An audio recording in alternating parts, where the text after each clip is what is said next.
Mierda. Ya.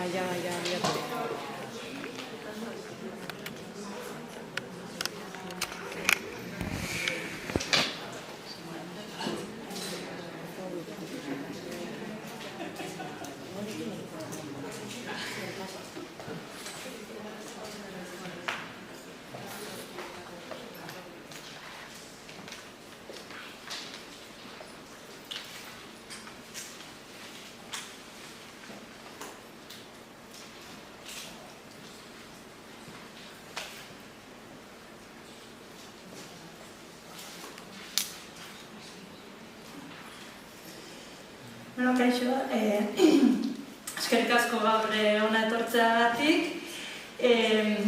Eusko Jaurlaritzaren hezkuntza lege proiektuak euskara eta euskal kultura ditu ardatz. Gaurkoan galdera hori erantzuten saiatuko gara Martin Ugalde foroan, eta horretarako iruizlari ditugu gurekin, Idurrezki Zaltzuen Eskuitik Hasitarenena Euskal Legintzaren Kontseiluko idazkari nagusia. Asier Etxenik hezkuntza plazarako kidea, eta hemen nire ondan Iratxe Erretolazta UEUko Goi Institutuko eta Euskal Kultur Transmisioa talde eragileko kidea.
Baina oraindik ere abagunea aipatzen zenuen eta abagunerako edo lanketarako eremurik esparrurik ikusten dugu. Zertan?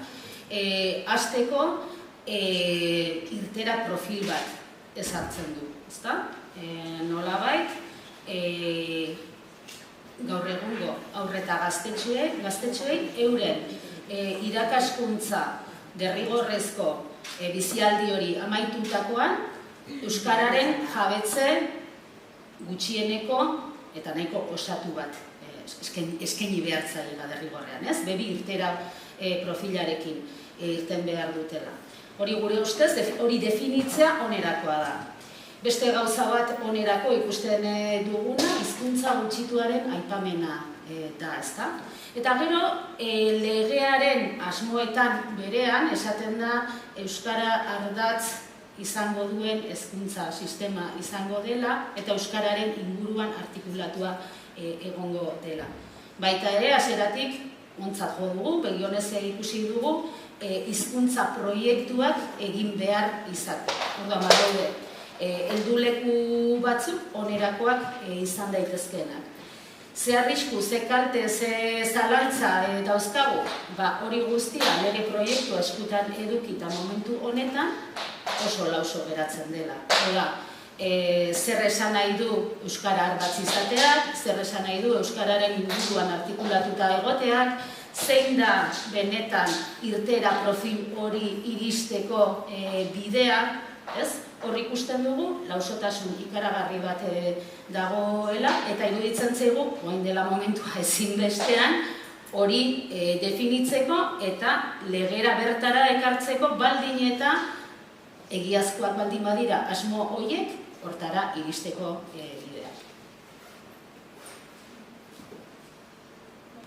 Bueno, pixkat, neurri handi batean ari beretik, hezkuntza plazaran egiten dugun irakurketa, bada, eta bereziki aurreko zirriborroarekin alderatuta, gure ustez bai badaude elementu batzuk hobetzen direnak, nolabait redakzioa bere argiagoa iruditzen zaigu, aurrekoa baino, inkoherentzia gutxiago nahi bada, eta nolabait, oraingo lege proposamenean badaude elementu batzuk, oraingo egoerarekin ere hobekuntza nabarmenak ekartzen dituenak, ez?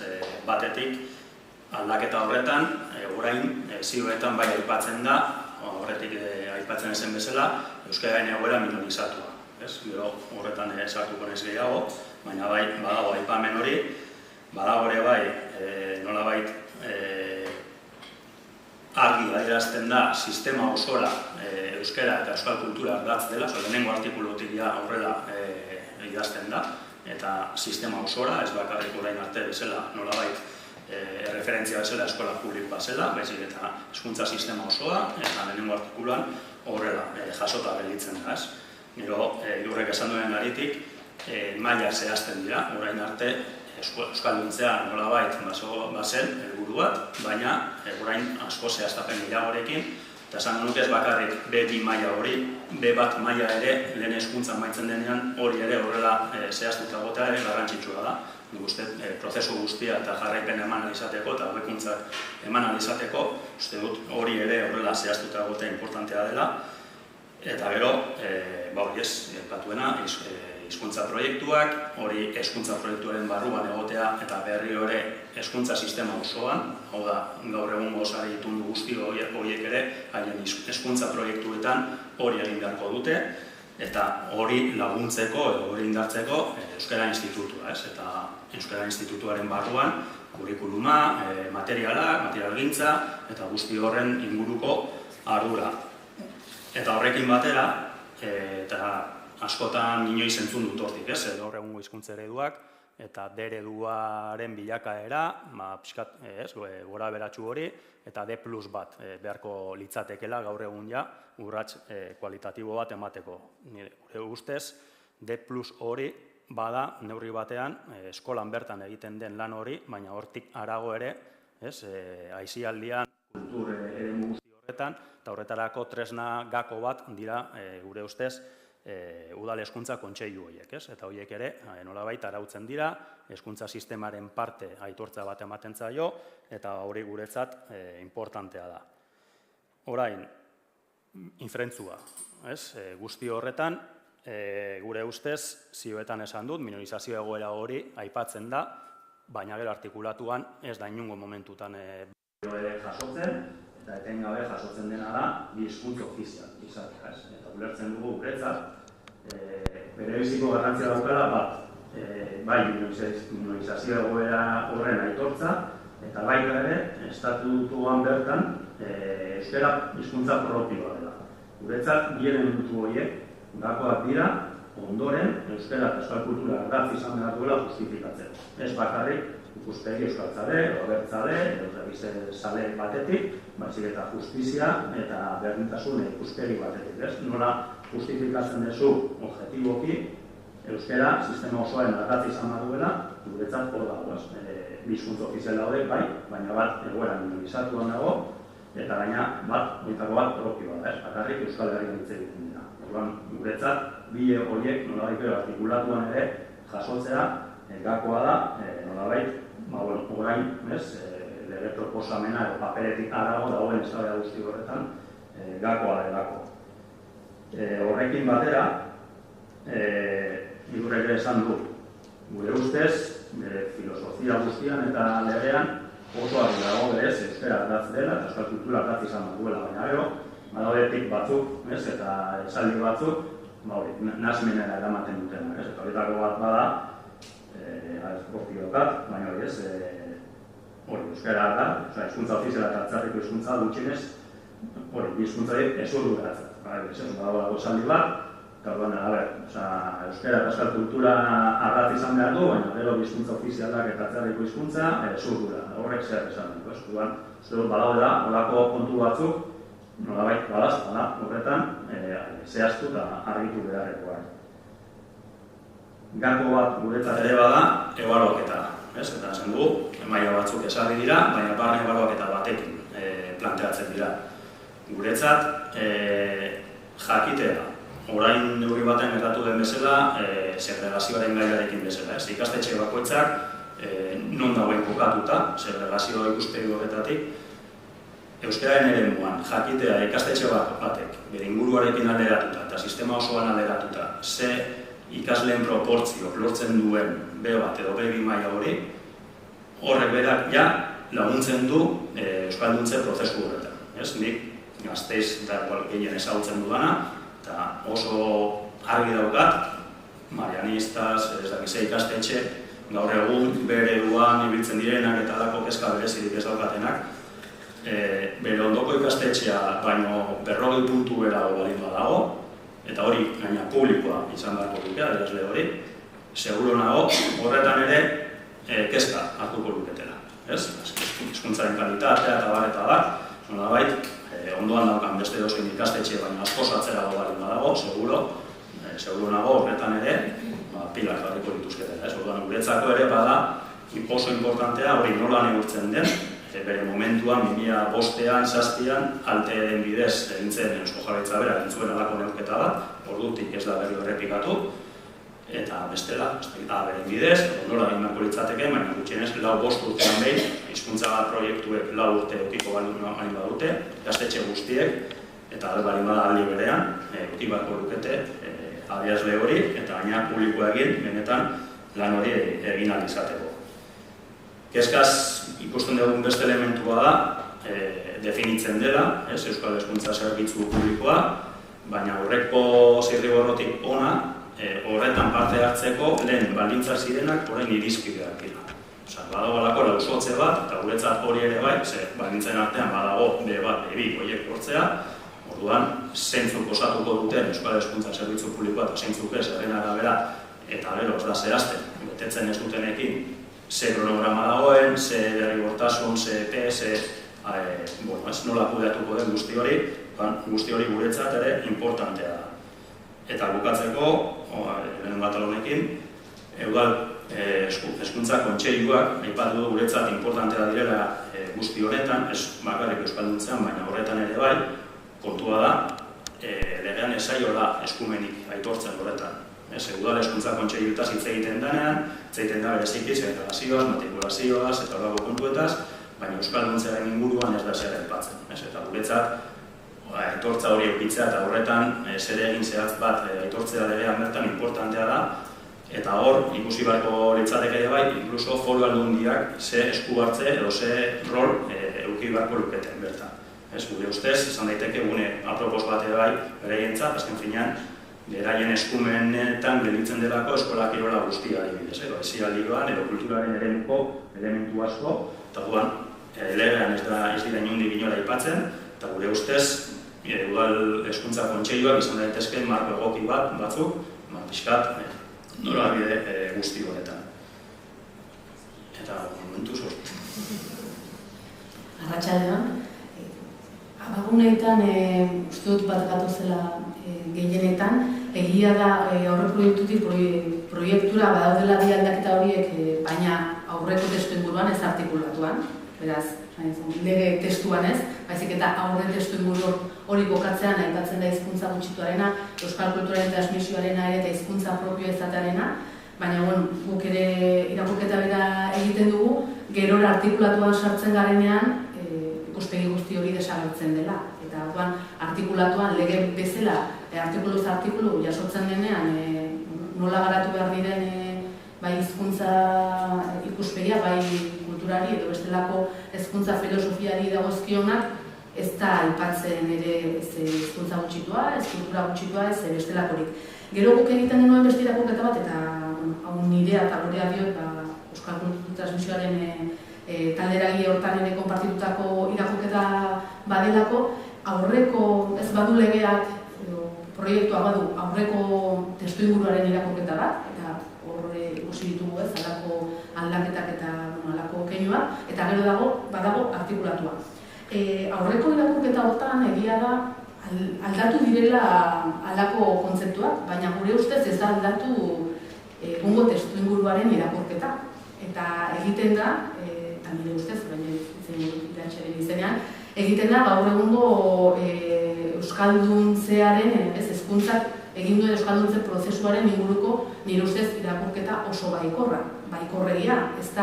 Eta egia da, hezkuntza lege bat martxan jartzen denean, eta nolabait aldaketa bat sustatu nahi dugunean hezkuntza lege baten bitartez, edo hezkuntzaren trantsizio egoera baten bitartez oso garrantzitsua dela, orain arte egin duguna, guztiok, neure, irakasle izan naizelako, ikuspegi autokritiko batetik aztertzea ikusteko nondik nora egingo dugun aurrera. Eta egia da hizkuntza gutxituarena eta hizkuntza propioarena, euskal kulturarena testuinguruan eta artikulatuan agertzen dela, baina ez dela agertzen testuinguru diglosikoarena, ez dela agertzen gaur egun foro askotan agertu den moduan D-eredutik, bi urtetatik aurrera D-ereduan ikasi duten ikasle askok ez dutela B2 mailarik ez da gutxiagorik ere, eta beraz ez dago horren inguruko irakurketa bat pentsatzeko behar dugu trantsizio garai bat, azkenean badirudi lege hau martxa jarriko dela momentu batetik aurrera, eta ez du aurre ikusten trantsizio garairik, eta ez da posible, ustez, hezkuntza sistema momentuetan dagoen modura, trantsizio garai bat irudikatu gabe, artikulatu gabe, eta legeak ere jaso gabe, momentu batetik bestera, bapatean aldatzea euskalduntze prozesu hori. Hori, euskarari dagokionez, eta gero bada euskal kulturari dagokionez, orokorrean kultur ikuspegiari dagokionez, badu lege honek filosofia jakin bat. Lege honek kultura zientifikoari estimoa izan bat zaiola aldarrikatzen du barra, lege honek aldarrikatzen du ezagutza teknologikoek sekulako indarra izan bat dutela, badu ikuspegi bat, darakigula, Europatik datorrena, eta hainbat bide dituena. Eta ikuspegi horren ondorioz ere, hainbat hezkuntza geruzatan, gaur egungo unibertsitatean ere, kultura hezkuntzak, sormenak eta humanitateari dagozkion eta ideien eta pentsamenduari dagozkion beste hainbat eremu, bazterrean geratu dira. Eta hori ere bada, nolabait, lege honetan jasota dagoen filosofia, ez? Gu, kulturgintzatik, oso kezkatuta gaude filosofia horren inguruko ikuspegi kritikoa dugulako, transmititu behar dela, azken batean hezkuntza ez baldin bada, eta gero egia da hezkuntza jasotzen dela pentsamendu kritikoa eta baina gero pentsamendu kritikoa edo nortasuna, edo sormenerako gaitasuna. Horien guztiak aipatzen dira, baina kultura hezkuntzak ez du leku esanguratsurik. Kultura zientifikoa hainbatetan agertzen da, kultura hezkuntza ulertuta, kultur somena den alderdi modura, ez du leku esanguratsurik artikulatuan.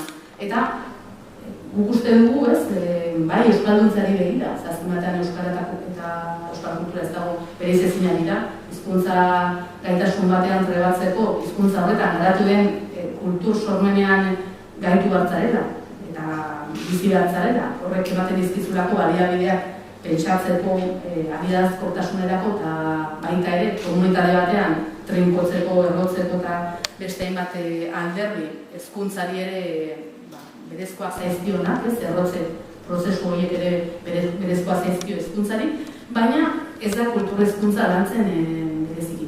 Eta hori batu nahi dut eta alderaketa egingo dut, hau gure auzo kultura batzuetan oso modu ezberdina, baina Frantziako estatuan dauden hezkuntza kurrikulum gehienetan asko zindar handiago ematen zaio kulturari eta pentsamenduari, eta momentu honetan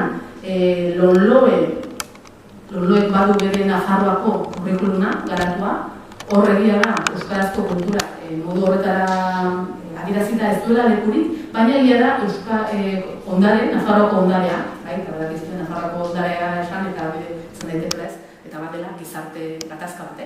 Baina Nafarroako ondareari, estetikari, kulturari, sormenari, kultura hezkuntzari beste leku bat ematen zaio, beste kontzeptu batzu daude, beste musika bat da.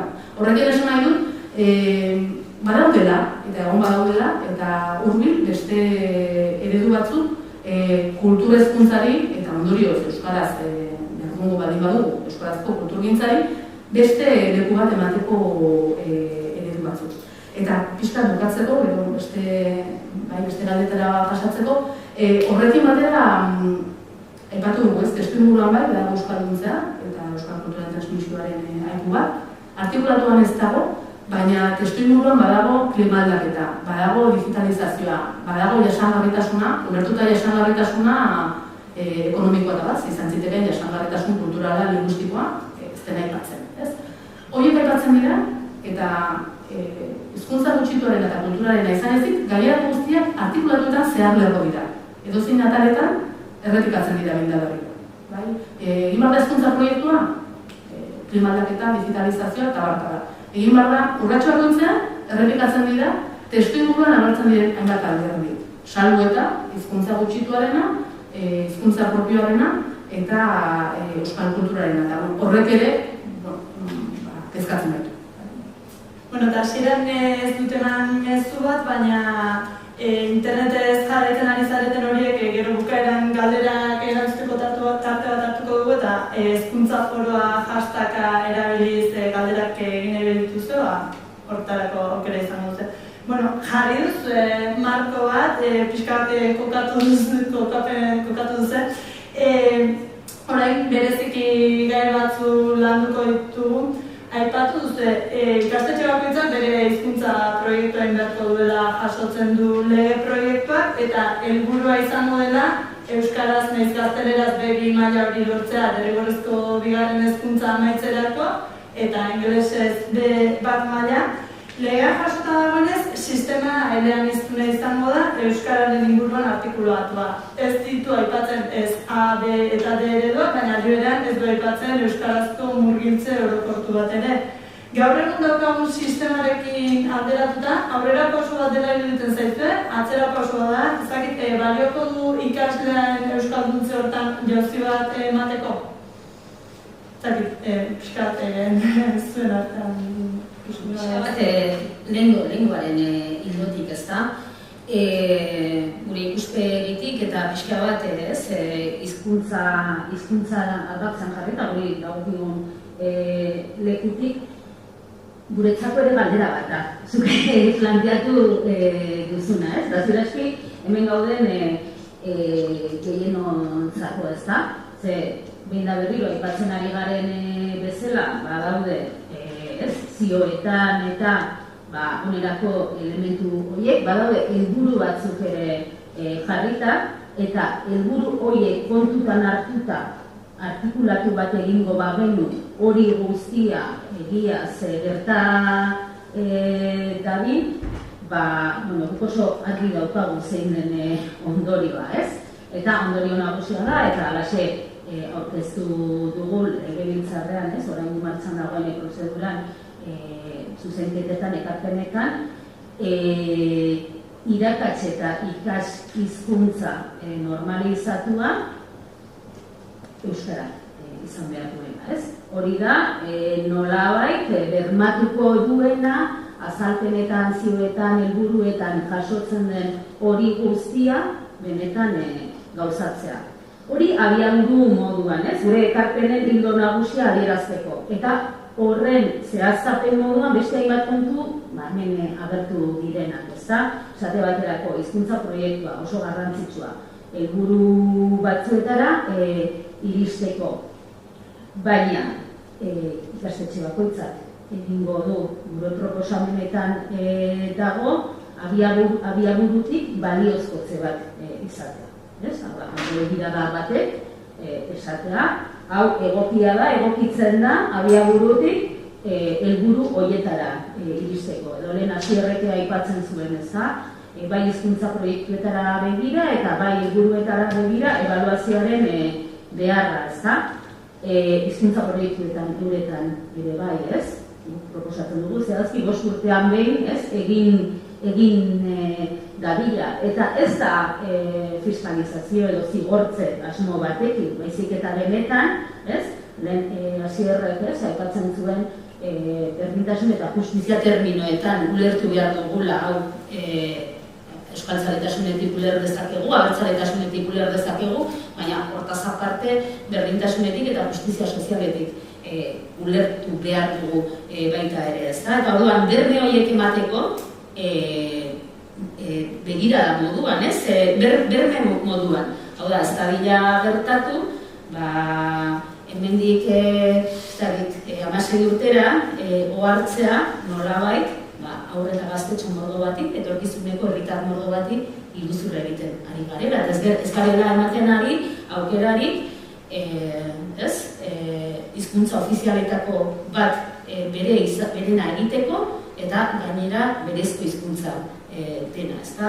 Orduan, baliozkotzea importantea da, hizkuntza proiektuei dagokiela, ebaluazioa ere importantea da, gainera hasieratik esan dugu, eta gainerako hizkuntzako eragile eta sindikatuekin ere ala hitzartu dugu, asmoa beti izanik eta filosofia noranzkoa beti izanik gutxien daukanari gehiago ematea, euskara gutxien daukanari gehiago ematea, ezta?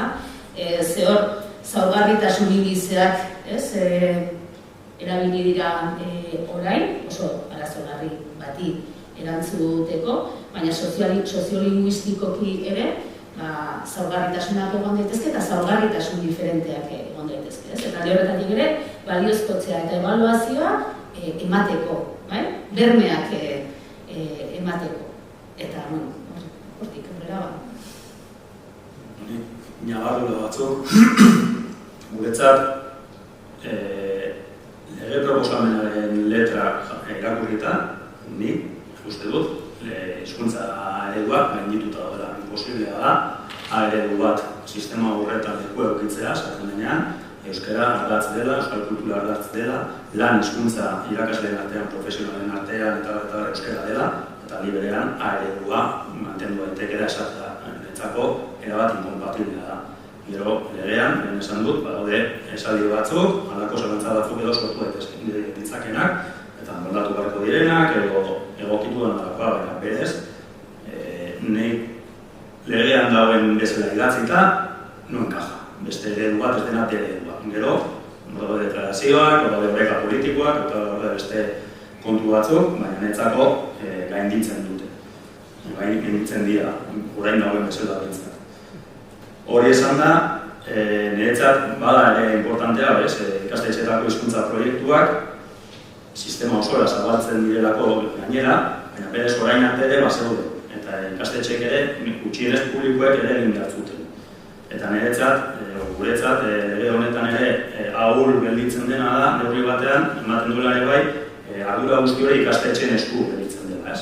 Eta berez, ardura hezkuntza sailaren da. Eta zentzu horretan, eta horretik ñabarduran gure ustez, ez da inbeste hezkuntza sailak babidatu beharko lituzkenik hizkuntza proiektuak, baizik eta horretan esku hartu behar duela ikastetxeekin batera.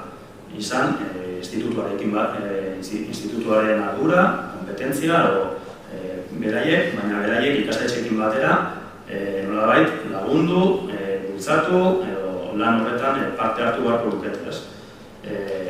Badakigulako ikastetxeetan ere zer realitate dauzkagun, zer lan karga dauden, nortzuk arduratzen diren, euskalduntzearen kontuarekin, eta ze incluso perfil linguistiko dauzkagun ere bai irakaslegoen artean, are gehiago, balimagoa sistema osoa hitz egitera. Eta batzuk gorkoz, eta eredua direnak, uneko 25, edo mira. Nik uste horretan, ardura berezia hartu beharko lukela, orain marraztu den arkitektura instituzional guzti horretan, Euskararen institutuak, eta nolabait, hezkuntza sailaren eskutik. Eta gero, horrekin batera ere, idurrek esan duen, gutxien daukanari gehiago ematearen ideia hori, kontu hori, legean jasota gelditzen da, baina esan duen ere nahiko lauzkoa, eta hori ere importantea da. Eta importantea da gainera, nolabait, euskararen eremuan zaurgarritasunak beste parametro batzuk dituelako. Ez da, orain arte, segregazioari lotuta, hitz egin dugun zaurgarritasun horretaz, ez? Kasu honetan, klaseak ere bai segurazki gainditzen ditu, eta orduan gutxien daukana euskararen ikuspegitik eta zonalde soziolinguistikoen ikuspegitik eta hori ere nolabait neurtu beharko da, eta horren arabera ere bai hizkuntza proiektuek ere bai osatu, indartu, beste baliabide batzuk eman, beste kanpo laguntza bat, Nik uste, badenik euskalduntzea ulertzen dudanean beste gauza bat ulertzen dudala, bai? Esan nahi dut, orain argituko dut, hartzen du be bat, hezkuntza legean aipatzen du bebi barkatu maila izango dutela, eta lehen aipatu dut niri zaila egiten zaidela da trantsizio gora bat gabe eta beste egitura bat izan gabe hola batean hori egingarri izatea eta bat, baina bestalde, eta ezagutzen duzuena, askotan aipatu balako, niretzat euskalduntzea ez bakarrik euskara modu funtzional batean jakitea ingelesa norbaitek ikasi dezaken izan, niretzat euskalduntzea bada eta batez ere eta lotzen dut hizkuntza gutxitua izatearen hizkuntza gutxitu bat 21. mendean aurrera egin nahi bali badu iruditzen zait ez dela bakarrik euskara ikastea izan behar duela ere baita ere euskalduntzea dela mundu simboliko, kultural, bati loturiko gaitasun guzti horiek bergatzea, eta ez dut uste legeak hori bermatzen duenik. Eta iruditzen zait, hain zuzen ere, hizkuntza gutxitu bat baldin bada, eta euskara ikastea modu funtzional batean, eta jakin dugu modu funtzional batean ikasteak ze emaitza ematen dituen, baina hori gainituta beste modu batera euskaldundu nahi baldin badugu, garrantzi berezi hartzen duela ezagutza soziolinguistikoan eta kontzientzia soziolinguistikoan trebatzea, bai irakaslea, bai ikaslea. Aurrekoan ere aipatu ginen eta pixkatu ginen inguruan hitz egiten gaitu ginen, baina hizkuntza gatazka atera dugu hezkuntza sistematik. Eta gian gizartetik ere, ez dakit, diot, izendatu bezala, egon badago, baina utzi biogu hizkuntza gatazka, jara ez dugu hizkuntza gatazka egunerokoan hainbeste izendatzen, eta iruditzen zait, hezkuntza esparruan bereziki eskutatu dugula. Beste gatazka batzuk izendatzen hasi gara, beste gatazka batzuei protokoloa jarri dizkiegu, bai, genero gatazka, bestelako bazterketa egita bat, baina hizkuntza gatazkaz gutxiago hitz egiten dugu, eta askotan ikasleekin gerora ez, 18 urterekin ikasleekin da lan egiten duguna, batean ohartzen gara, ez dutela bat ere ezagutzen, euskararen ibilbidea eta hizkuntza gatazka eta kultura gatazka, eta ez dutela, eta beraz ez dutela kontzientzia soziolinguistikorik, eta ez dituztela soziolinguistikari dagozkion kontzeptu oinarrizkoak ere ezagutzen. Gure kasuan, ulertzen baldin badugu euskalduntzea duela, izan behar duela lotura, kontzientzia soziolinguistiko batekin, beste gabe, horretik arreko duelako, baita ere, besteak beste erabilera eta hizkuntza gatazkari aurre egiteko estrategiak garatzea, bestetik, euskal kulturaren ikuspegitik, gure ustez euskalduntzea ez dago euskal kulturaren jabekuntza prozesu sendo horik gabe, eta gure ustez behintzat, guk ulertzen dugun moduan, agian beste modu bat ere irakurri daiteke legea, ez dugu ikusten halakorik. Gainera, askotan epatu zuen osotasuna, eta bada hori guretzat ere kezkagune garrantzitsu bat, badaude lauso daude hainbat alderdi, baina badira bi bereziki, niretzat bereziki larriak. Bata da, euskal kultura bere hizkuntza ofizialetan, aipatzen da, horrekin, ez dut uste, askoz gehiago anitu bakoan, baina enkatzen duan euskalduntzea eta euskal kultura eta hor badago ikuspegi bat ere, kultura zientifikoa diogunean ere, esan dut, badagoela filosofia bat, euskal kultura bere hizkuntza ofizialetan diogunean badago beste filosofia oso bat, euskararen lurraldea desagertzen da mapatik, eta hezkuntza legean euskararen lurraldea erabat desagertuta dago mapatik, eta guk uste dugu euskalduntzeari begira, euskararen lurraldearen ikuspegi horrek egun behar duela lehen lerroan ere, eta bestetik badago beste pasarte batean aipatzen da aurre hezkuntzari begira, elebitasun orekatua lortzeko bide horretan egin behar duela. Eta horrek ere, kezkatzen gaitu, elebitasun orekatua aipatzen denean, horrek ere, egungo testuinguru soziolinguistikoaz besteko irakurketa bada, eta gainera aurre hezkuntza den testuinguruan elebitasun orekatua nolabait arkazteko gune bezala hori ere jasotzeak, horre, atzean beste filosofia oso bat. Halakoetan guk ez dugu ikusten, halakoetan edo ikusten ditugu arriskuak. Bebi bai agertzen da, baina ez dakigu bebi hori gainerako osagaiekin nola uztar daitekeen ondo guk euskalduntzea eta euskal kulturaren jabekuntza prozesu hori behar bezala gara. Hizkuntza proiektuak eta haien hasierako baliozkotzea eta jarraipena aipatu dituzue, testuan jasotzen du ikaslearen euskara maila ere ebaluatuko dela, agian hori izan daiteke gakoetako bat, baina testuak irakasleen esku uzten du ardura hori. Ez dakit iruditzen zaizuen hori beste modu batera egin beharko litzatekeela. Badakigu gau hezkuntza komunitatean oso gai dedikatua dela, baina gai honetan kontseiluak argi du kanpo ebaluazioaren ideia ezinbestekoa dela. Hori ahalik eta txukunen nola egin eta ikastetxeen dinamikak eta hezkuntzan ari diren langile guztien ganako konfiantza ondo adierazita eta nola egin da esploratzeko bideetako bat. Baina uste dugu importantea dela eta lehen esaten nuen ikuspegitik. Hau da, benetan bermatzeko jabekuntza prozesu hori gertatuko dela, ez? Ez da dira gertatu, iruzurrek nola baita, ezta? Eta zehaztea nola zenbidetatik, hezkuntza komunitatearekin, sintoniarik handienean, harmoniarik handienean, horren barruan uste dugu gainera etengabea izan behar dula, ez? Ez da izan, hemendik eta ez dakizen denborara egingo den izela, ezik eta etengabean jasotzen, hobetzen, aldatzen, probatzen, arituko garen zerbait. Ez da, iratxek esaten duena, eta zierrek ere aipatu duena, ez?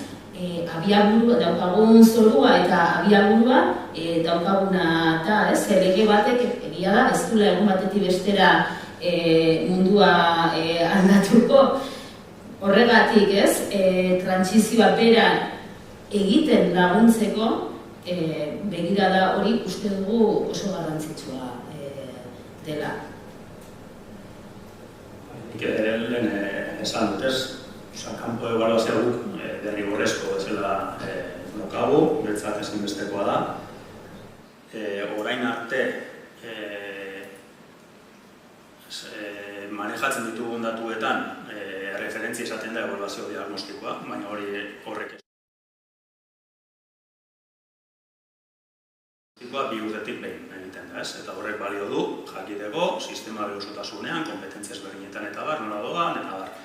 Nik uste dut, eremu honetan ere hori beharrezkoa dela, eta ez ikaslea ebaluatzeko, edo ikastetxea neurri batean. Da, sistema bera ebaluatzeko, ez? Eta ikusteko da, sistemak lortzen dituen, edo hurbiltzen den behintzat, ez lehen esan denagatik ere bai, ze lege honek, eta ez beste edozein legek ez du eraldatuko gauza, errealitate hau egun batetik bestera, baina bai, transizio bat egin behar duela, eta orduan ebaluatuko da, neurtu behar da, era benetan hurbiltzen garen edo ez, helburu horietara. Eta horretarako, guk egindako kontrasteetan, aipatzen zaigu, ez? Imposiblea da dute hori ebaluatzea, zenso logika batean bintzat, zenso da ikasle guztiak ebaluatzea dut neurtzea. Nahi baldin badu ikastetxe guztiek nolabait jakitea beraien adierazlea, beraien neurketa ebaluaketa nolako izan den, ez baldin bada zenso modura, lagin modura, zaila, ikusi beharko litzateke teknikoki hori nola egin, ez? Baina bai, sistema ebaluatu behar dugula, norabide honetan, eta horretarako beren bidez, edo egin dela 20 urte egintzen bezala, edo danakoa, baina bai, irakasle ez aparte, horrek ere baduka, ez? Eta bain, ebaurekin ari garela eta bar, hor ere tarteka ere ateratzen dira horrelako kontuak, ez? Eskola batzuetan, itunduetan, notak altuagoak izaten direla publikoan baino, ez? Eta gero, kanpo ebaluazio hori, ebago hori egiten dutenean, hor ikusten dela badagolako ajuste bat, ez? Orduan, kasu honetan ere, hau, barruko irakasleen esku bakarrik ikusten baldin badugu, ze punturaino, benetan, balioko digu, holako, ez? Neurketa ergal bat eukitzen. Orduan, hori uste, gurutzatzen diren interes ezberdinak, ezinbesteko egiten duenak kanpo ebaluazio bat, gutxienez hori 4-5 urtean dira. Ni bat netor kanpo ebaluazioarekin zeia barne mailakoa zailagoa da beti, baina iruditzen zait ez dela bakarrik ikasleekin egin beharreko zerbait, bada irakasleekin, esan nahi dut, egiturazko arazo bat du, eta egiturazko arazo hori badator unibertsitatetik irakasle bide hartzen duten unibertsitatean trebatzen dira, unibertsitatean badakigu gauza hauek ere berrikusteko daudela, eta irakasle profil bat badago, ikasleen modura behar beste euskaldunetan, eta ahalegin guztiak eginda, eta ez nahiz ardura, irakasle horietan jartzen ari ez bada sisteman bertan, guztiok berrikusi behar dugun sistema horretan. Zerutzetik kanpoebaluazio horrek balio beharko ligukela ikasleena lantzeko, baina baita ere irakasleekin lanketak egiten hasteko. Badakigu azkeneko urte askotan, hori uste dut hainbat forotan ere agertu dela, magisteritzako eskolatik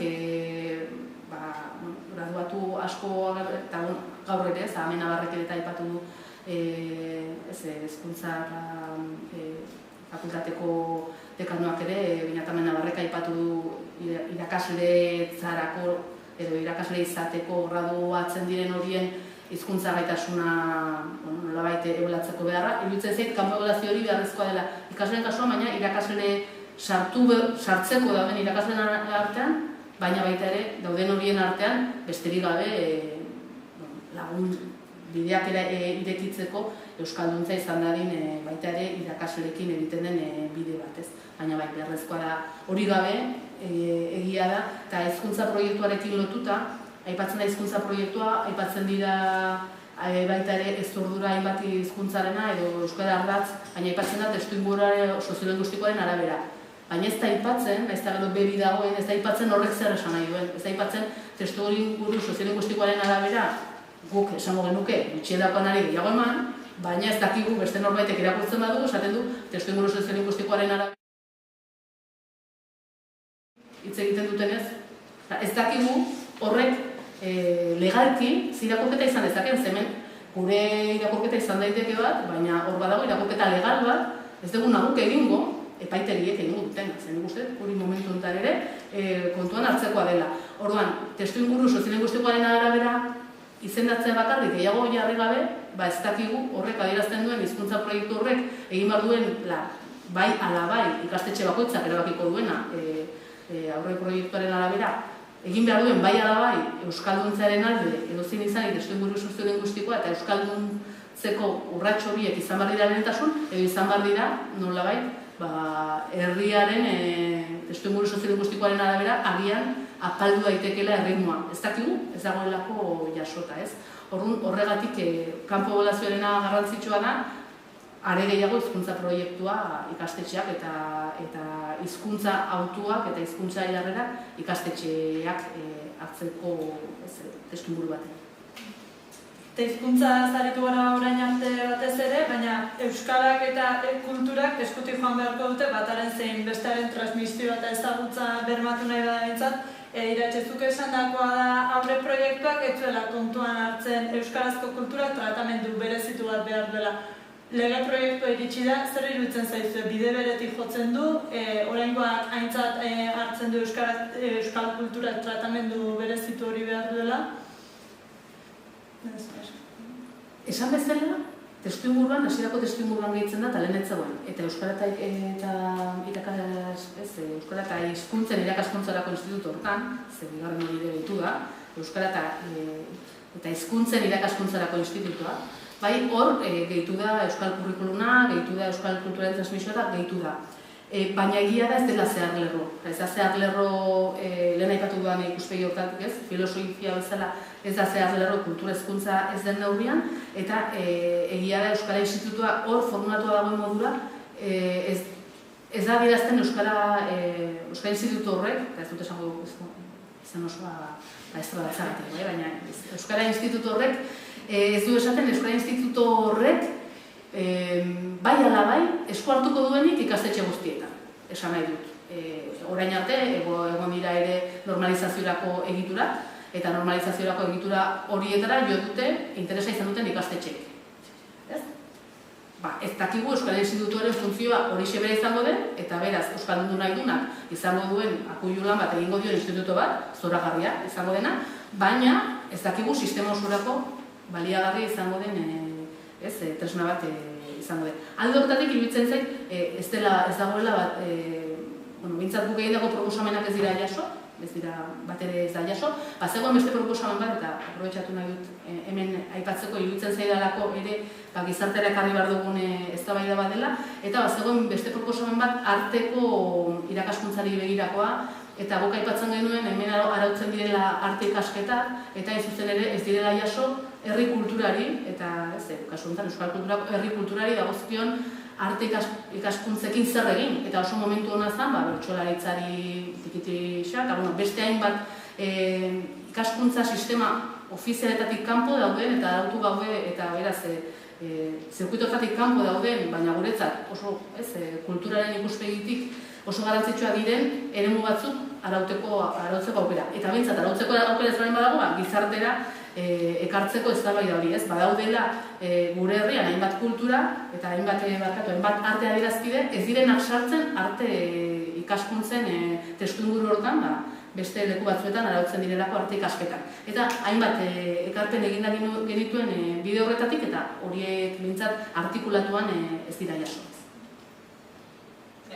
Guk alde hortatik egin dugun ekarpenetakoa saiatu gara gure ekarpen guztiak artikulatuan bertan sartzen, baina batzuk ez zitzaizkigun kabitzen, ez zegoelako non jarri, eta justu euskal kurrikulumari erreferentzia egiten diona da, eta gure artikulu gehigarrietako bat eta hain zuzen ere euskal kurrikulumak izan behar duela ardatz, hezkuntza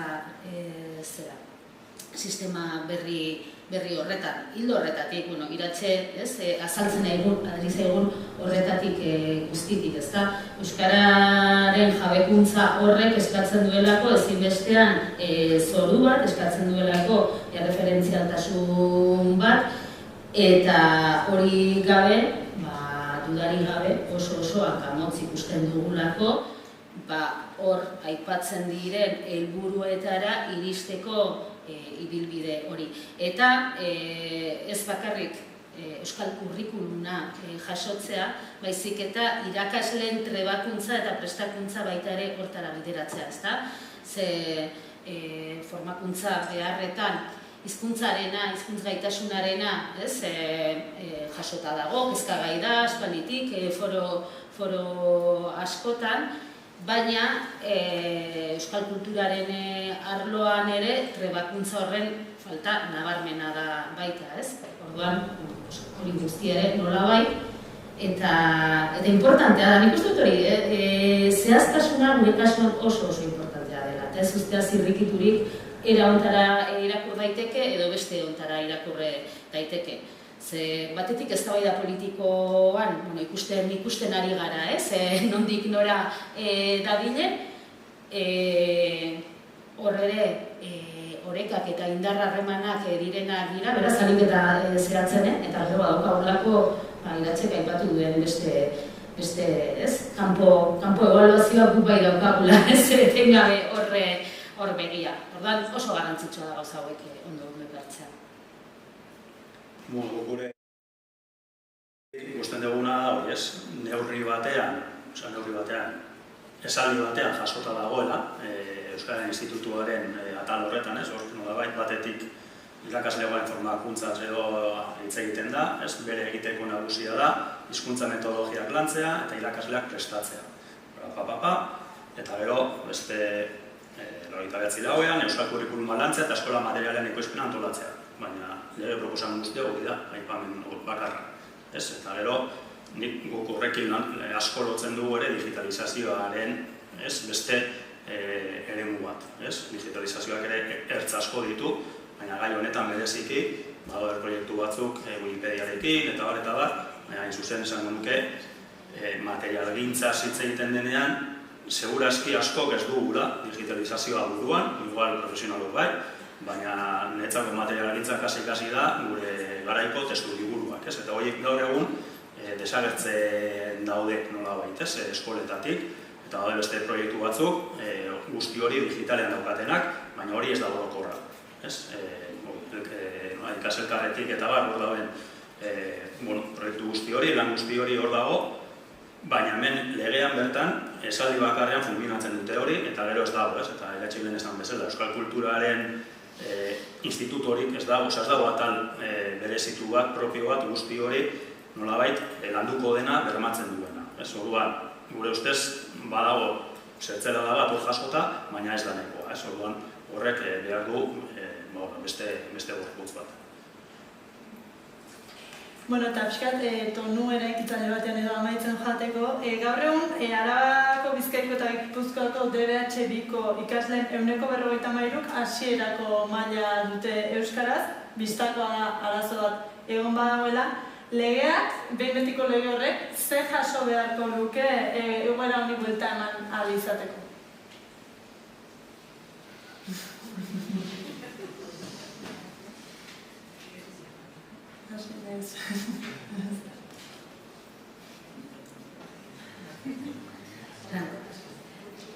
Gure ustez, filosofia aldaketa oso bat beharko luke, nire ustez, idatxe rotulazaren ustez, markatu, bai, kasu honetan bai, hau bale. Besteak beste, aipatu dudan bezala, euskalduntzeko bideoktan oso garrantzitsua delako adibidez pentsamendua garatzea eta eraikitzea, eta horretarako tresnak euskal kulturarik ez daude, orduan egia da, adibidez, kultura zientifikoari dioten estimua, asko nik ere estimua dut, hori kendu, baina diot, esan nahi duz, kultura zientifikoa eta teknologiko hortan, da idatxe modura ere irakurritaz, badago ikerbast filosofia esan dezagun, ez? Badago horren moduko filosofia, eta hori oso dagoela, baina diot, harinez zentzurtan, horren dion estimua, egongo baliz, pentsamenduari, kulturari, humanitateari loturiko agar batzuk, eta hori da guk egin dako ekarpenetan ikuspe horiek txertatzen ziren, eta kultur hezkuntzak hartzen duen erdigunea, hor dia da, jarriko ginateke ikasleekin lan egiteko beste modu batean. Eta iruditzen zaigu, hori izan daitekela ez, kultur hezkuntzari ematea, erdigunean jartzea kultur hezkuntza, horrek jaberez eta euskaraz joratzea horrek, emango ligukela euskalduntzeko urratxo horietan beste leku bat. Ekartu behenak egin genitu eta bide hortatik litzateke. Baina filosofia aldaketa da, ez da artikulu bat. Zer behar duen nik uste dut nolabait asmoetan eta zioetan ezartzen diren, asmo eta helburu horiek benetan lurrera eta gorputzetara ekartzeko bideak, ezta?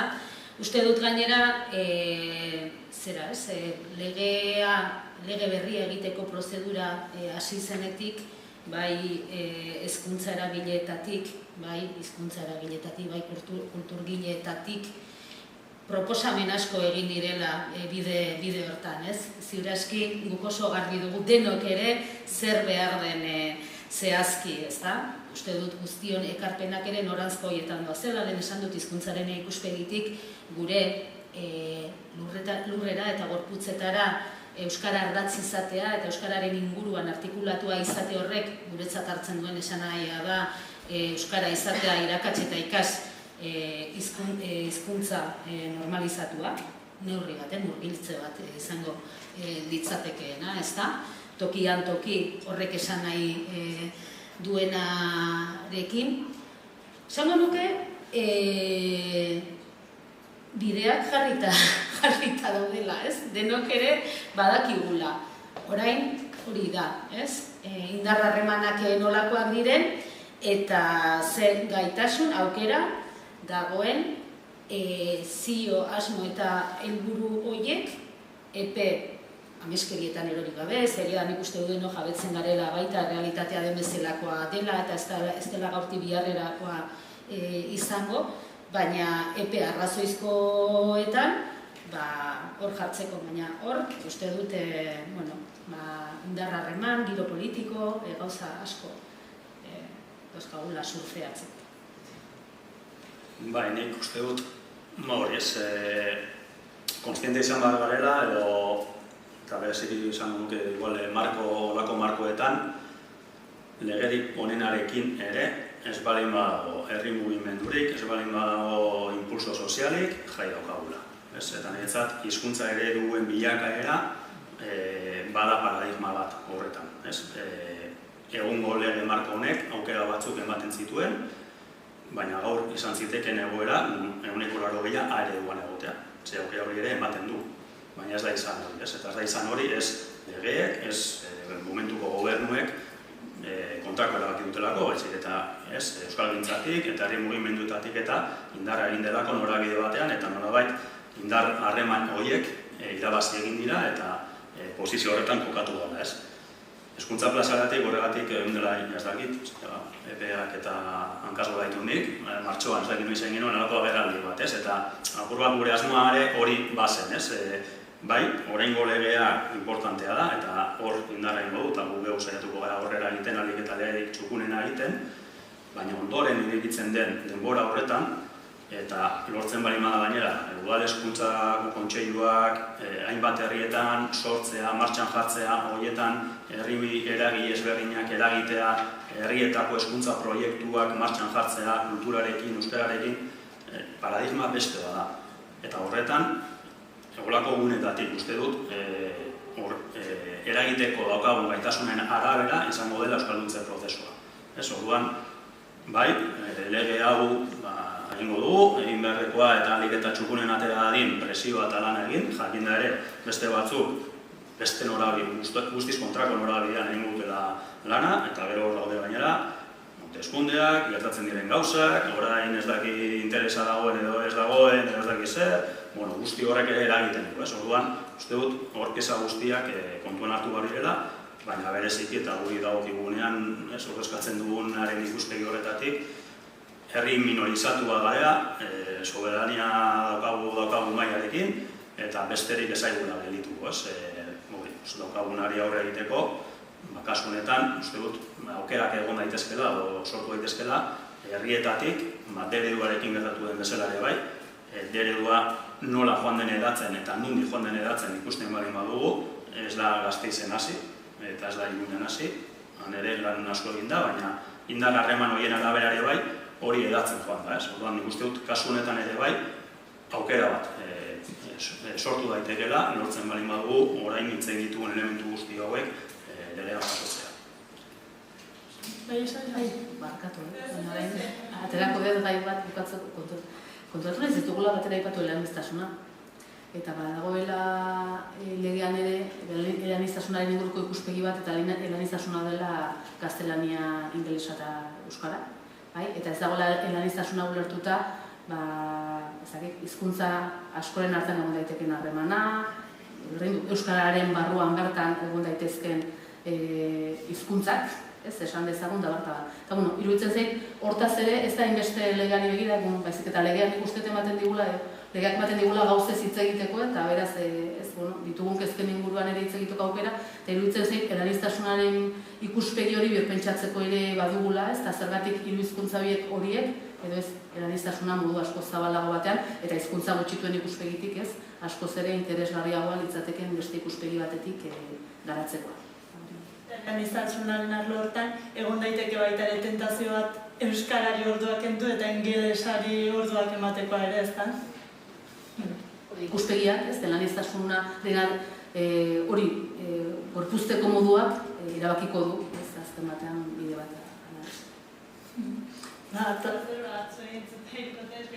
Zuen gogoeta horiengatik, eta nik uste, gatko batzuk eta beste ideia batzuk atera direla mahai gainera, eta saiatu garela bintzat hori galdera Eusko Jaurlaritzaren hezkuntza lege proiektuak euskara eta euskal kultura alditu ardatz galdera horri erantzuten, eta orain, zue irikiko dizuet galderak egiteko aukera, ez dakit.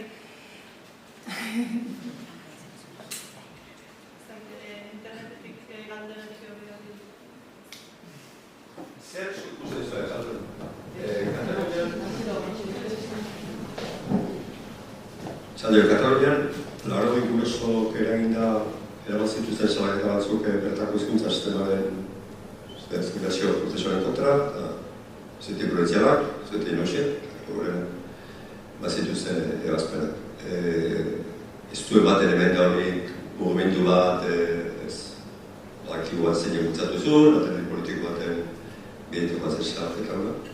Zer asko ikusten duzu hemen horrako zerbait gertatzeko zirkunstantzi batzuk egongo balira, edo ez dira asko behar, Katalunian 80 familiak zuten, Katalunian badaude bailara osoak, horako familirik izagotera, hori eskatu zutela, eskola osoak, bailara osoak, eta gero ezak betetzen edien euneko eta ostean, eta lehen laboretzen betetzen euneko unean, euneko eta ostean salatu zuen, lehen etxera betetzen euneko unean, inori entzun diot horren ondoren, gure alaban garaian euneko eta ostean balitz bakarrik azeleraz. Kontentu.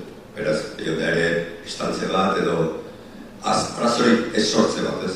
Beneak gertaliteka bako zer, balde bete autentikoen, salak da, eta gero, ez bada betetzen ere, kanpo evoluzioa, barne konozio, ez bada betetzen ere ez zeotea jarren bat administrazioen parte dizatro, bueno, ez gara, hasiko behin orain, zerratan diez. Eta gero, bigarrena da, prospekzio bat eguztu zuen, legegintzan ditaratako dela lege.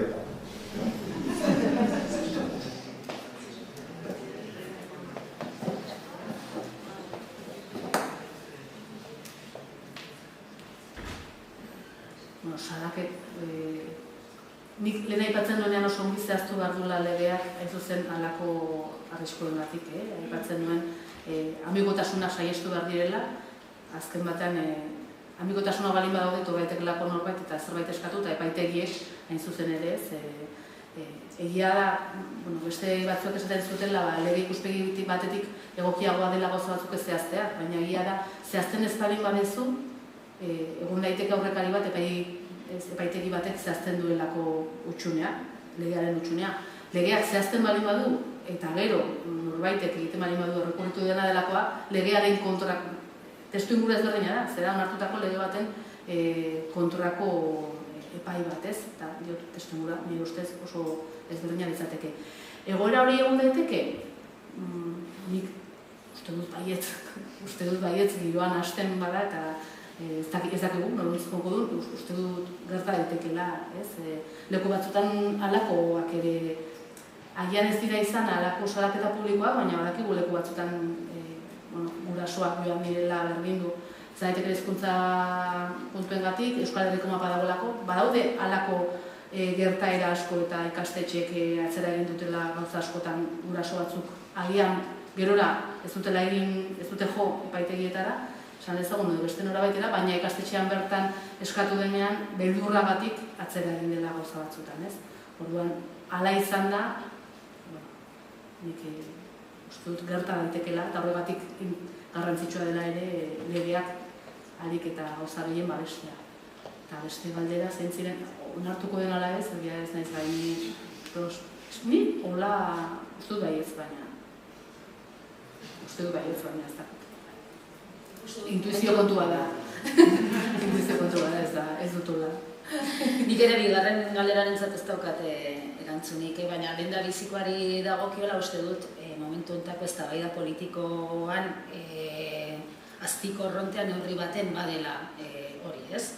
Ekartzea mamu batzuk, beldur batzuk, ereduak desagertuko dira,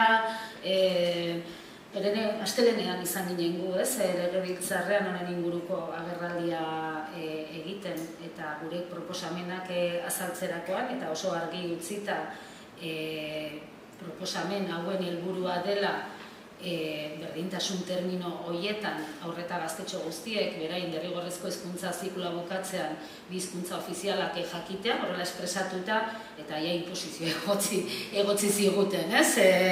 Hori da, itzultzen, jasotzen dena. Baina hainbaten zorua hori dela badakigu, ez? Orduan indarra harremanak, lanketa, baina uste dut hala eta guztiz, ahalik eta zehatzen egokiena dela. Gainera, D ereduan dagon ikaslerik ez dugu ezagutzen gazteleraz ez dakienik Euskal Herrian. Esan nahi dut, imposible bat da oraingoz. Orain, objetiboki datuekin eta materialki frogatu dezakeguna, ez? Inposizioarekin batera esan zigutena izan zen zuek gaztelera desagerrarazi nahi duzue ikasgeletatik, ez? Ez da egia, esan nahi dut. Gero, epaitegiekin, Guk bere momentuan egin genituen kontraste batzuetan, Kataluniako jende batekin eta horrela aipatzen ziguten. Ez daukitu hizkuntza ereduak. nolabait, hango ikuspegitik, gure egoera asko hobea zen, lege tribunalen ikuspegitik eta babestuago geunden gure euskalduntze prozesu egin ahal izateko, beraiek zutena baino. Beraiek egun jaso duten azkeneko sententziarekin, teorian hori babestuago dago ere bai, beraien lege markoa eta teorian, baina azkenean ditugu epaitegiak, daukagu indar harremana, aurten nuen dela 2 hilabete ikusi nuen Nafarroan Hablemos en Español plataforma sortu zutela ja, nik pegatinako ikusi ditu nire eskolaren aurrean, faroletan jarrita, ez dizen, Hablemos en Español, ez dakiz zer, el español la lengua de todos, hori hemen neurri batean badago, eta hori hor dago. Horrekin ere jokatu behar da, eta ea nola, ez? Eta da betiko, albako diskurtsoak hasten direnean apur bat baina saleratzen ere bai, horrek ere, gure ikastetxeetan, ereduko ikastetxeak direnetan ere, urratsak eman nahi ditugunean, nik bizi izan ditut, tensioak sortzen dira, kontrakotasunak, eta da betikoa, nola irabazten dituzun, tartean dauden horiek. Netzako hori da beti, gakoa, hor zalantzan edo sensibilidade berezirik ez daukaten horiek, nola erakartzen dituzun zure eremura, eta azkenean, jakintun, minorizazioa gora batean zaudela, beten gabe, garela gu, jatorrak, eta zakizer, eta sensibilidadearekin, eta lan egin behar dugunak, ez? Eta horrek sortzen duen nekearekin, eta baina sentsazioa da, hori hor dagoela.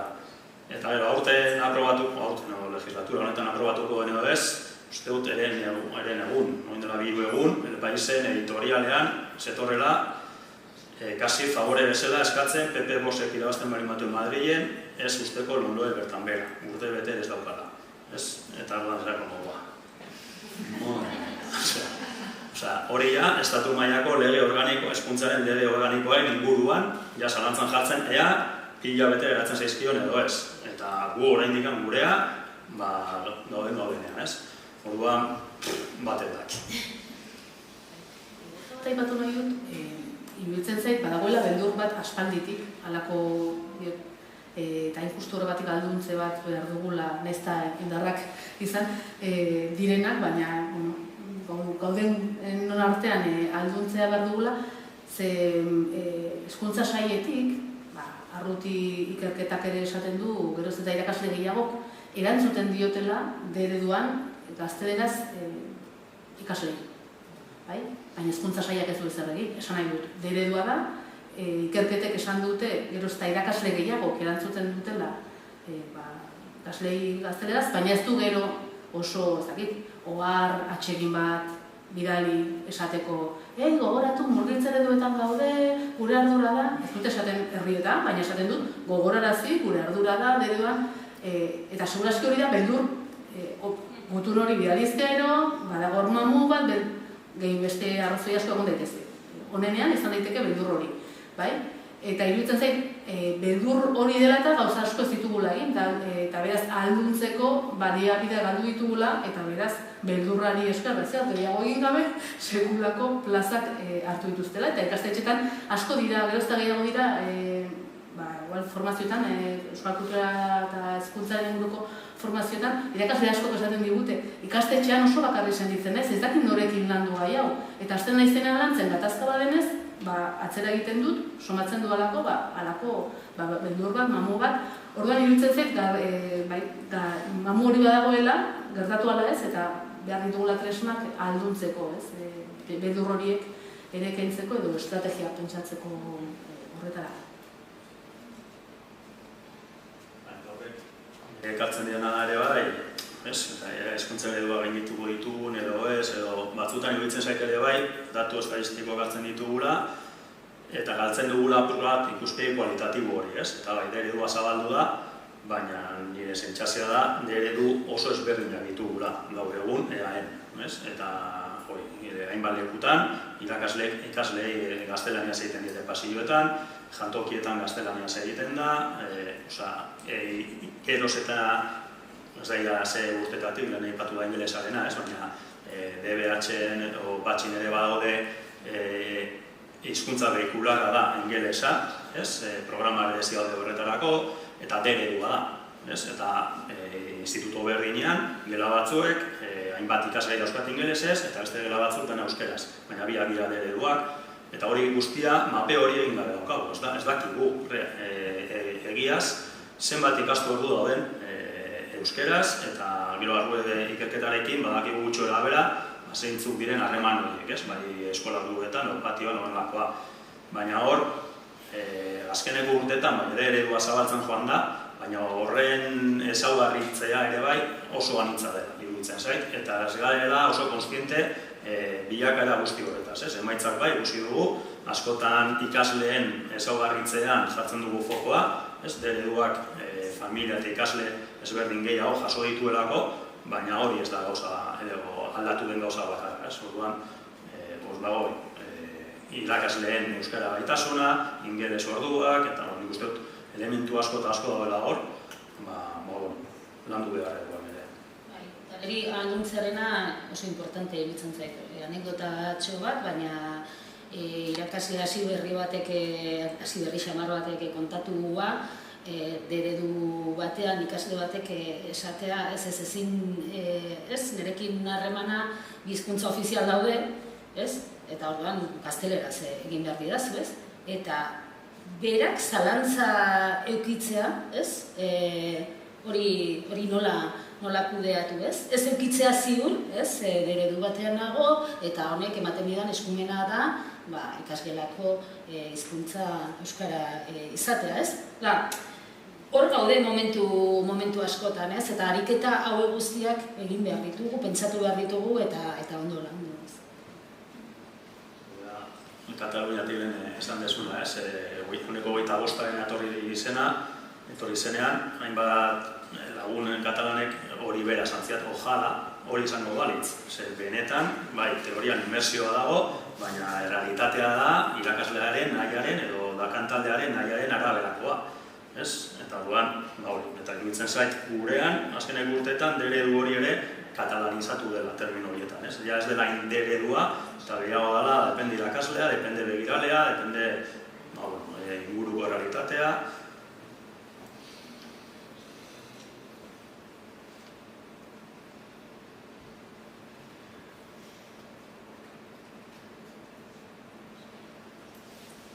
Ez dakit beste galderaren batean.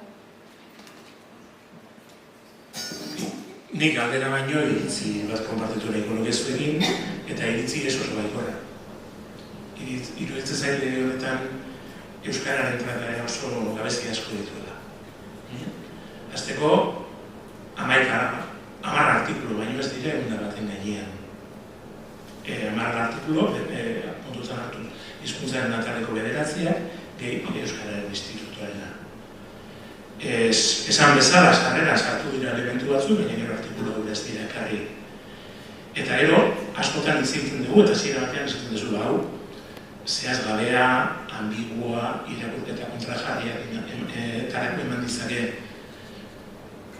Baina esango nuke hori ez da huts bat propio indako zerbait. Orduan, eta gainera ez gerala ausartu edo ez gerala ausartu zenbait gauza argiago esatera.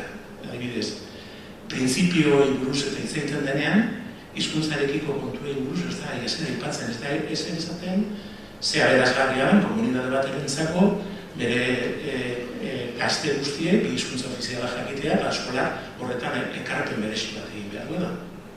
Ero artikula hona pasatzen garenean, oso lauzua dago hizkuntza helburuen gaia.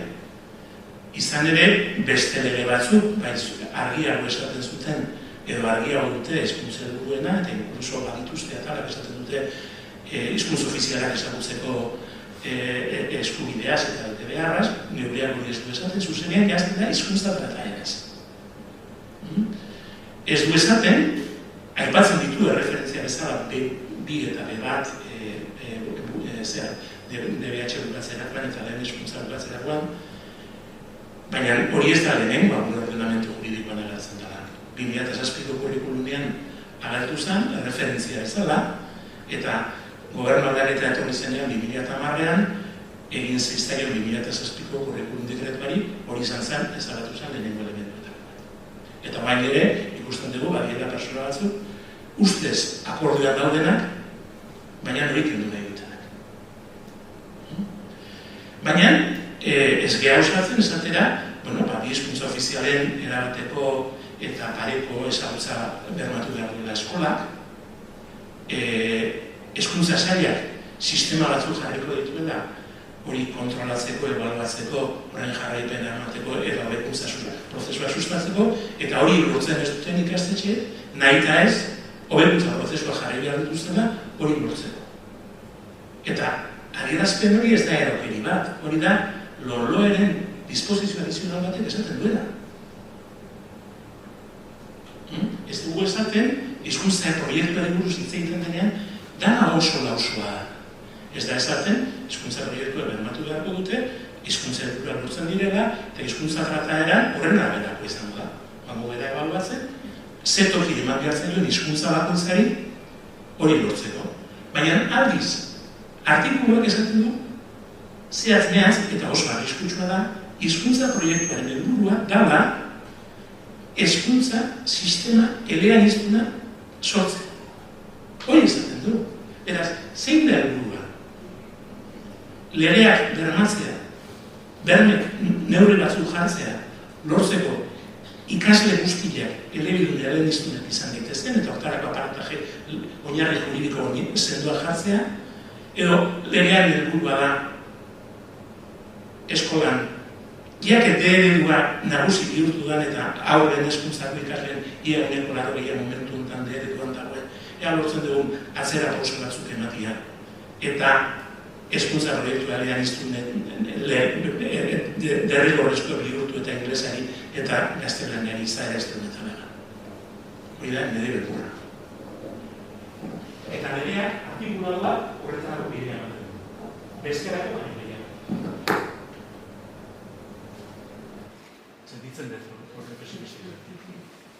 Mugitzen edua ez dago definitua hori dago. Ez mugitzen edua.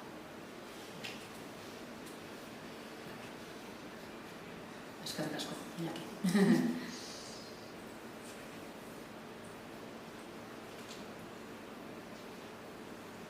Zagit beste galderaren bateo, gogetaren bateo batea hori.